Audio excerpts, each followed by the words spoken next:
Perkenalkan, nama saya Dian Islamiati Fatwa. Saya adalah mantan TKI, saya adalah mantan diaspora yang lama tinggal di luar negeri selama 18 tahun di Australia. Latar belakang saya adalah saya dulu mantan wartawan, saya dulu pernah bekerja di RCTI dan kemudian di TV Belanda, kemudian saya merantau ke Australia sebagai TKI dan kemudian saya kembali ke Indonesia beberapa tahun yang lalu dan bekerja sebagai salah satu eksekutif di sebuah perusahaan asing. Pengalaman saya cukup beragam ya, dari sisi profesional dan juga non profesional. Ketika saya di Australia, yang saya banggakan adalah saya menjadi mentor dari anak-anak disabilitas. Jadi setiap weekend kalau saya sedang berada di Australia, saya biasanya mengantar anak-anak disabilitas untuk pergi nonton bioskop atau berenang atau juga camping, dan bagi saya ini adalah sebuah pencapaian yang luar biasa karena kita diuji secara lahir batin untuk menjadi orang yang cukup sabar dan bagaimana menjadikan mereka adalah pribadi yang mandiri. Saat ini saya menjadi Board of Director of Enegra Group, salah satu perusahaan di bidang komoditi yang akan mengembangkan dan melakukan investasi di Indonesia untuk membuat pabrik baterai.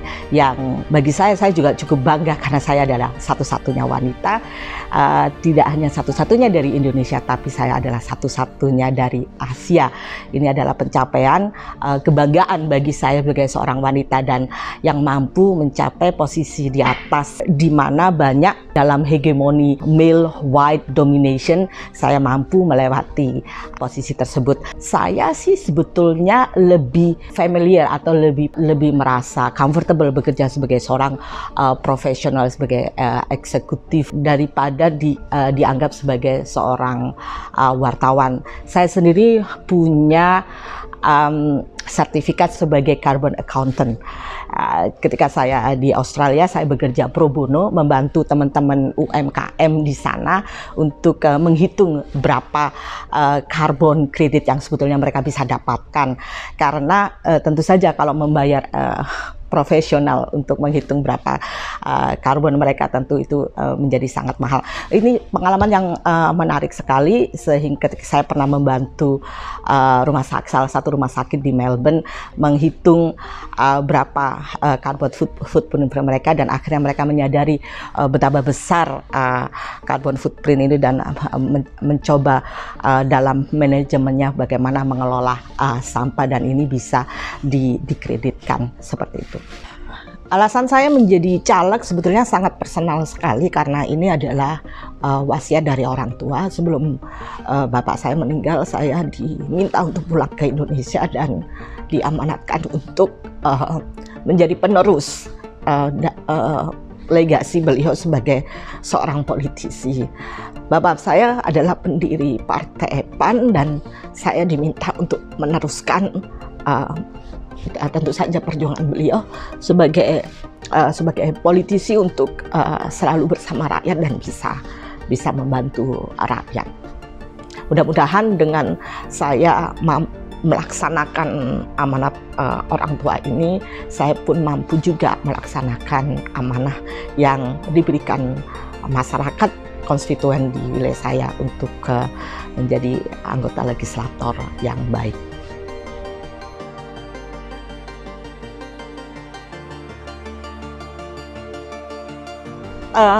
Diaspora Indonesia saat ini menurut saya belum terorganisir ya dengan baik. Mereka masih potensi dan jaringan network ini tidak terorganisir, yang bagi saya ini penting untuk diorganisir dengan cukup baik.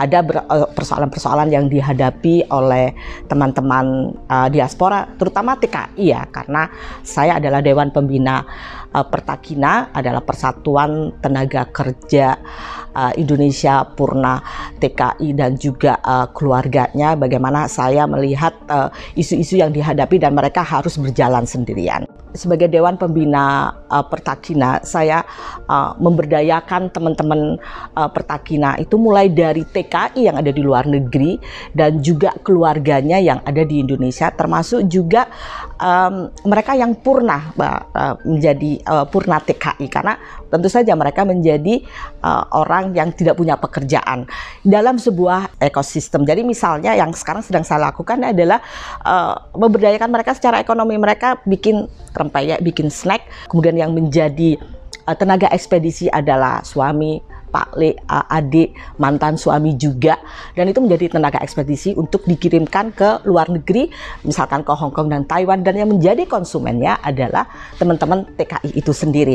Nah, ini adalah dalam sebuah satu ekosistem. Nah, ini sebetulnya yang ingin saya kembangkan untuk ke teman-teman diaspora yang lain. Bagaimana kita bisa we move beyond the remittance toward sustainable investment. Sehingga mereka yang punya network, mereka yang punya kemampuan finansial ini mampu mengembangkan ekonomi kecil di Indonesia, sehingga kita nantinya visi saya ke depan kita menjadi global leaders diaspora in innovation, investment, dan tentu saja dalam filantropi.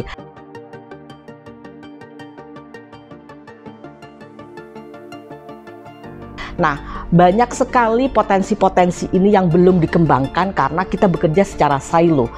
Ketika kita punya data yang cukup terorganisir, terstruktur, dan kita bisa tahu kemampuan mereka, network mereka yang bisa membantu. Misalkan begini, ketika Mayor of Melbourne, saya manggilnya dulu Mayor Cho. Dia nggak bisa bahasa Inggrisnya itu terbata-bata dan sangat strong accent of Chinese. Tapi apa yang dia lakukan? Dia mampu mengembangkan satu kabupaten di Cina yang itu mampu melakukan ekspor ke luar negeri, sehingga toko $2 shop di Australia itu menjadi berkembang. Nah, ini sebetulnya yang ingin saya coba berdayakan teman-teman di Indonesia dengan membuat Pertakina. Kira-kira teman-teman diaspora yang punya network ini mampu nggak sih kita bisa melakukan seperti ini? Kenapa tidak?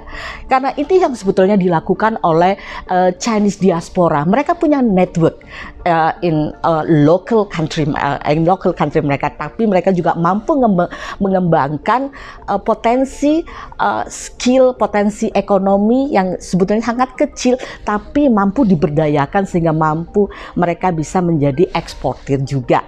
Nah, sayang sekali ini belum dilakukan, tapi saya yakin bila kita punya database yang cukup bagus, nanti kita bisa juga mengoptimalkan hal tersebut. Saya yakin teman-teman yang berada di luar negeri, di Amerika, juga di Eropa, mereka misalkan menjadi chef, mereka bisa juga mengembangkan misalkan wedang uwu bisa petani dan juga eksporter teman-teman UMKM pun nanti bisa dikembangkan. Dan mudah-mudahan teman-teman diaspora itu melihat potensi ini, dan mari kita saling bicara, saling berkomunikasi, and let's work together. Ada satu hal lagi yang sebetulnya punya potensi ekonomi yang cukup besar, yaitu remittance. Saya saat ini sedang bekerja sama dengan salah satu perusahaan tech yang ada di Amerika, bagaimana mereka mampu membuat sebuah platform sehingga teman-teman TKI ini yang jumlahnya cukup lumayan besar dapat mengirimkan remittance-nya dengan cost atau fee yang cukup rendah, karena sebetulnya biaya untuk kalau kita bentuk dalam bentuk kripto dan kemudian kita rupiahkan, ini seperti kita membayar parkir, namun teman-teman TKI ini membayarnya lumayan besar. Di Hong Kong misalnya mereka harus membayar sampai 50 dolar Hong Kong.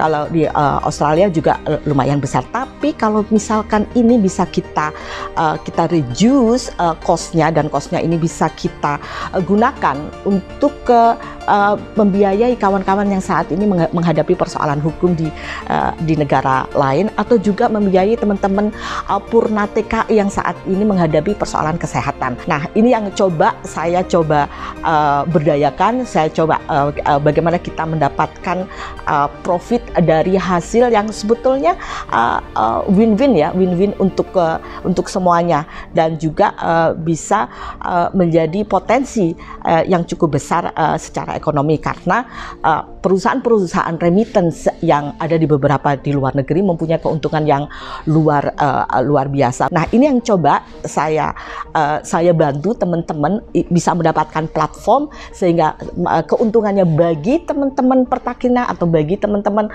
keuntungan ini bisa digunakan kasnya untuk kegiatan mereka, bisa untuk membantu yang menjadi korban dan melindungi teman-teman TKI dan mantan TKI, dan tentu saja bagi TKI sendiri yang mengirimkan uangnya ke Indonesia itu juga mendapatkan keuntungan karena nilainya cukup lumayan signifikan dan mengurangi biaya tersebut.